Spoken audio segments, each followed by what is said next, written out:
Salawite, Omnes, I am Ruinous, and today's video of game design concepts goes over dialogue. Now, this does not go over acting or directing, which I will go over, especially for this game, at a certain point for obvious reasons.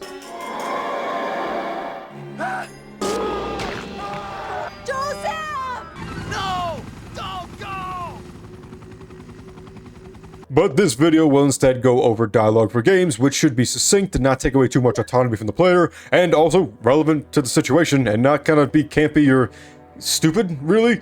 Now, if this is the thing you're going for, it could add humor, it could add something to the game that you're going for, that's fine, as long as it's purposeful. The problem with dialogue is that if it doesn't fit what you're trying to do, it will cause problems. So this video will actually be different than most other ones because I'm going to do a breakdown of the scenes and how I write the dialogue, but I will give some general tips before I go into it. Although writing for games, movies, and books are typically very different in style, function, diction, all sorts of different things and rhetoric that I don't have the time to go into. If you want a video on those, I'd be more than happy to do so. I may not be the best, but I have studied 4 different languages, can speak 3 of them, and have published 2 books, written about 7, but I didn't publish all of them because, as I may mention, the dialogue, in particular, was awful. The character development was awful, and that's because I had to learn how to do that. One of the things for dialogue that I learned worked really well for me, in particular, is that after I'm done writing a scene, whether it's with 2 people, 1 people, a whole thing, whatever, if there's any sort of dialogue, to read it out loud. And that way, I can hear, in particular, the cadence, how I would imagine it being acted out,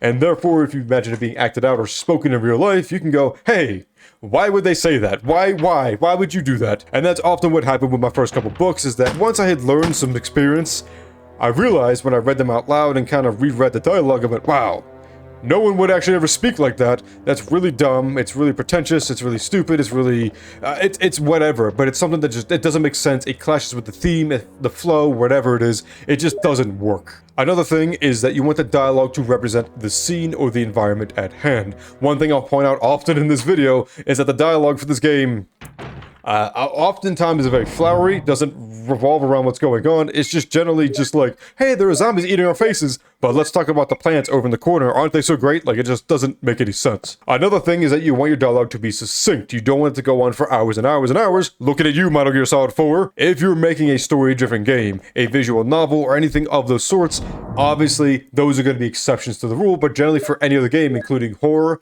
action, stealth, you want your dialogue to be very, very short and to the point, so that way the player can continue to play the game, and more importantly, for games like Horizon Zero Dawn, Breath of the Wild, where you have all this dialogue happening and the player's rushing through, sometimes dialogue gets cut out because the player's rushing through. If a character is speaking a whole paragraph, not every player is going to listen to that, especially when they're running through or trailing something, and so oftentimes there are certain triggers that happen that basically tell the game when to initiate certain dialogue, and it gets cut off and it gets really frustrating because some people do want to listen to it, but they just don't want to stand there in a corner doing nothing while listening to it. So the last aspect of dialogue that I look at is logical. Would people be speaking like this? Would they say these things? Would they be doing these things? What is the cause and effect? Is there actually a reason why they're doing what they're doing? You could be succinct, be relevant, and have a sense of emergency. However, if it's not logical, something that like the game is just clearly trying to get you to do this thing without any logical procession, you need to review the dialogue because it really breaks the immersion and engagement,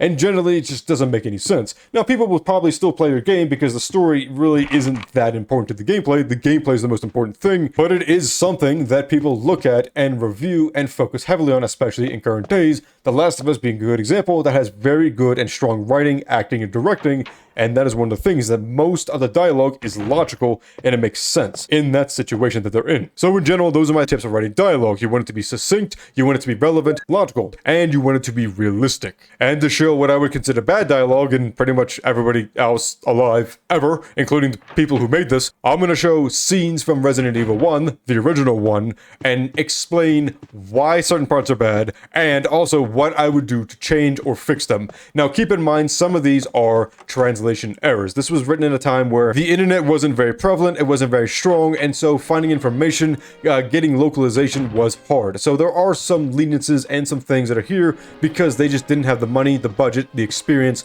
or the connections to be able to make these things correct. However, There's also times where it just doesn't make any sense. I don't understand why you translate like that, but then again, I wasn't part of the team, so I can't really speak as to why, when, or how. I may add some links and stuff to interviews or whatever as to why that may have happened, but I'm just gonna go into the dialogue here. What is this? Wow, what a mansion! So once again, I want to point out, I'm not going to talk about the acting or directing, so things like emotion, cadence, punctuation, I'm not going to talk about that because those are whole separate issues that I will go into different videos, but I will talk about the dialogue in itself. So for this scene right here, it doesn't make any sense. In the very beginning, the first words in the game, Barry says, "What is this place?" And then Wesker responds, "What a mansion." Now, ignoring the fact that some of the people just died. There are zombie dogs that were chasing them. They don't know what zombies are just yet, but they know there were rabid dogs chasing them. And there's a mansion in the middle of the woods that's very well kept. What? None of that. None of that's being mentioned. None of that. Like, literally, one line of dialogue would fix that. And the way I would write it is, we were really lucky to escape those rabid dogs, but what is this mansion? What is it doing here? Which addresses the fact that they're an emergency, that there are things that have happened, and that they might be scared, but also that they don't know where they are, and so we might have to search and investigate, and they may be in more trouble because they don't know what's happening. Captain Wesker, where's Chris? Stop it! Don't open that door! But Chris is... What is it? Maybe it's Chris. Now, Jill, can you go? I'm going with you. Chris is our old partner, you know. Okay, let me handle this. So Jill asks a very relevant question that has a sense of urgency and is very succinct. Where is Chris? Someone from our team is missing. Where did he go? We saw that he was still alive when he was running in this direction. Where did he go? Wesker completely ignores the question for God knows what reason and says to not open the door. Doesn't give a reason why, which again could be solved very simply. Don't open the door because you don't want the enemies to come back in here. You don't want the monsters to come in here. You don't want to die. Any one of those three would fit those and be succinct, relevant, and have a sense of urgency. So there's a few things I need to mention here. One is that Wesker is the boss, so he should not really be asking for permission, like asking for a request. He should be giving orders, especially in a time of an emergency. Now, it is good for a leader to, have camaraderie and a level of respect for his people by asking. It's something I did as a teacher. However, this is not a situation, based on the fact that people died, where he should be asking, can you go, whatever. No, you should be going. Hey, Jill, I need you to investigate that noise. We need to figure out what's going on because we are in an unknown location. People have died. We need to figure this out. So Wesker's choice of dialogue, "Let me handle this," is really obscure and doesn't make any sense. What is this? What this is a pronoun, but it doesn't refer to anything, so I don't know what he's taking care of. And again, this simple line of dialogue, which obviously this might be a translation issue, however, the line of dialogue should say, "I'll take care of the main hall. I'll protect us. I'll make sure nothing is going to get through here." Any one of those would give a sense of urgency, be relevant to the situation, and explain succinctly why he's not going with. What? What is this? What is it? Blood. Jill, see if you can find any other clues. I'll be examining this. Obviously, for this part, they wanted the player to investigate alone to go see the first zombie. However, the dialogue does not make any sense. It's not really relevant. It doesn't fit any logical sense. Barry asked, "What is this?" It's clearly blood. And then he says, "I'm going to sit here and examine it." How? In what way? Are you going to test its blood type? Are you going to test... What are you going to do? If it's O positive? How are you going to know that? Are you going to taste it? Are you going to be Terminator and start eating it? What's wrong? It doesn't make any sense. Again, this is where it could simply be solved with, "I'll investigate the dining hall. You search around the nearby area and see what you can find." That way, it splits up the player and makes a sense of urgency, succinct, and also relevant to the situation at hand and makes logical sense. Barry? What is it? Watch out! It's a monster! Let me take care of this.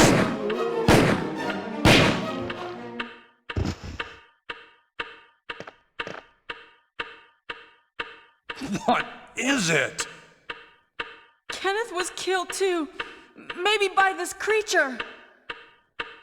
Anyway, let's report this to Wesker. So this scene makes mostly sense. However, one thing I want to point out in the very beginning, when she says Barry, she should say, Barry, help. And that creates a sense of emergency, it's succinct, and it's relevant and logical. It fits every category that it needs to fit. Barry knows to shoot this, and his reaction of, what the fuck is this? Makes a lot of sense, because if a zombie just walked into my room, I would also say, the fuck is this? Jill then mentions that one of the comrades, Kenneth, was killed, which is good, it's relevant, urgent, it gives all that sort of logical information, but then she says, maybe by this monster? No. I mean, that's good investigation work, you don't know for certain, but you can say, most likely by this monster. I saw this monster eating him. That's what I would say. Kenneth was killed and this thing was eating him. That makes entire logical sense, and it also sets up the fact that these monsters here will bite you. That makes a lot of sense and is logical and relevant to the situation at hand. Wesker! Help me look for him, Jill. And don't leave this hall for the time being.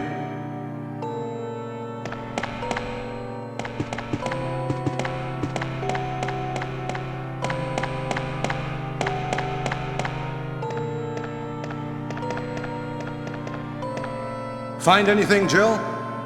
Nothing. What is this all about? I can't figure it out at all. Beats me, too. Now it's Wesker's time to disappear. I don't know what's going on. Well, it can't be helped. Let's search for him separately. I'll check the dining room again. Okay, I'll try the door on the opposite side. This mansion is gigantic. We could get into trouble if we get lost. We should start from the first floor, okay? So once you're done laughing at this whole absurd scene, which is very fair, the fact that you have to walk around in a circle to find Wesker, which, whatever. Logically, it actually does kind of make sense considering that you did find someone, one of your comrades, had their face bit and was dead. And so you need to look for Wesker, who's not responding and who may be dead as well. However, the dialogue of, I can't find Wesker. Well, that sucks, bro. Look, what? It doesn't make any sense. So the dialogue should be, Wesker's not here anymore, we need to find him and also the guy who was shooting something off screen that we couldn't find before. We need to figure out who these people are and also map out this thing so we can find an exit, find something. That's what they should be saying here, but they're not. And so what all that would do would be relevant to the situation at hand and also logical. People have been bit, missing, and are dead. And so we need to find them as well as protect ourselves by mapping out the mansion by splitting up. It also is very succinct. When one or two lines of dialogue, I can't find Wesker, I can't find the other dude, we need to split up, we need to figure out the mansion so that we can do what we need to do. Great, wonderful, logical, succinct, relevant situation at hand, and also an emergency because people are dying. And Jill, here's a lockpick. It might be handy if you, the master of unlocking, take it with you. Thanks. Maybe I'll need it.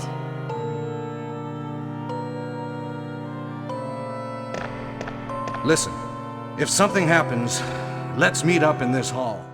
So this is one of the famous lines from this game because of how bad it is. It is extremely expositional. You, the master of unlocking, it is literally grade 1 writing that shouldn't be done.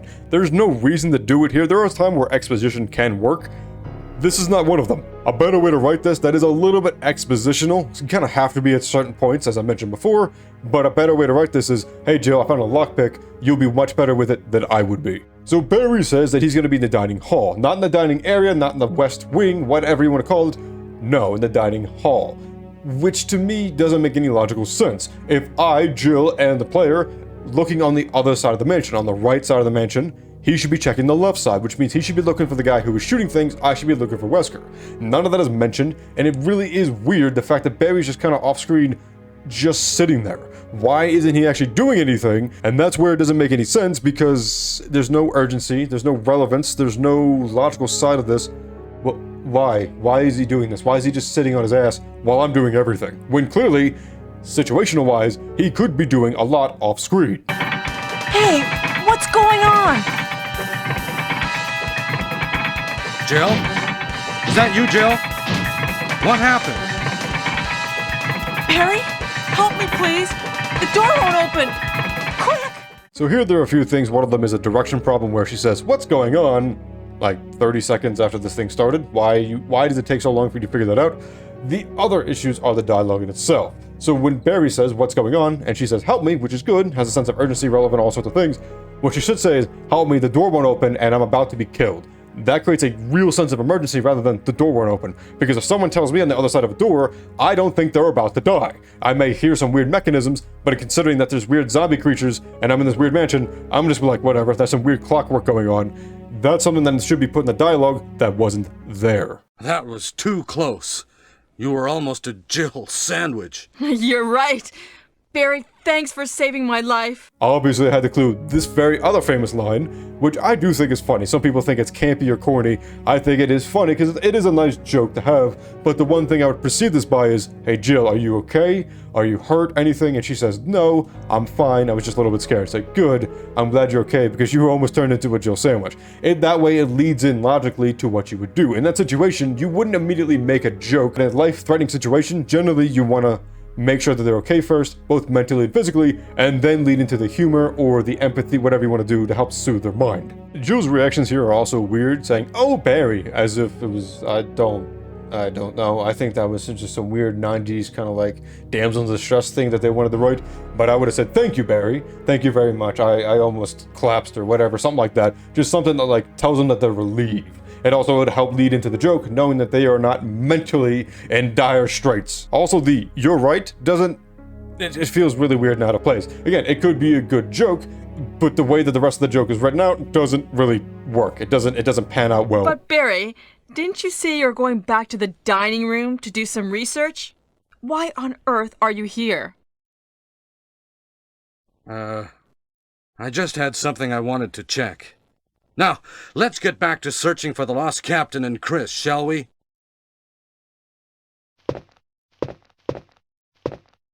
Thank you, Barry. Yeah. So there's a few things that are weird about the scene. So one, if you've never played this game before, I'm going to do a bit of a spoiler. Barry is working with Wesker, who is a traitor, and they're working together to try to kill these people. So Barry's little weird thing going on here kind of makes sense. It's setting up that very clear dramatic irony where we can clearly see that something's off, but the main characters don't. So that is in itself is not bad. It could be played a lot better with the dialogue, and particularly the acting could be a lot better, but again, I'm not going into that. But at the very end of Barry going, yeah, it seems very kind of rude and crass. What he should be saying is no problem, or of course. Barry! Jill, what's going on? Any clues? No, but something's wrong with this house. Whoa, this hall is dangerous. Maybe it's better to secure our escape route first. There must be a back door somewhere. Let's try to find it first, shall we? Okay, let's separate again. So other than me kind of sequence breaking the game and having Barry show up at the Jill sandwich room, the dialogue here has a lot of problems. One, all of this dialogue should have been in the sequence where Wesker disappeared. I had mentioned before that they should have talked about how I'm going to investigate the left wing, you investigate the right wing, or west and east, whatever you want to talk about. I'm going to do this, you do that. We're going to find it. We're going to protect ourselves. We're going to do everything here. This is where they talk about it, but it's way too late. It doesn't make any sense that they're talking about that this mansion is haunted, it's crazy, it's dangerous. Yeah, I've already figured that out. I found one of our comrades dead, his face being bitten, some weird monster that loves to eat brains, and we shot him to death.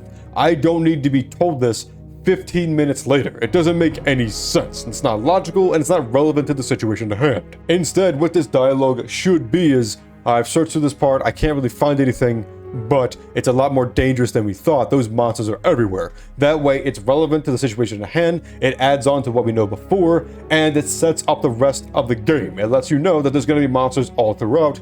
They're not going to be sparse, they're going to be littered throughout every area that you play. The line that Jill says that we need to split up doesn't make any sense. It completely breaks it because I almost died. If it wasn't for Barry, I would have died. There are monsters everywhere.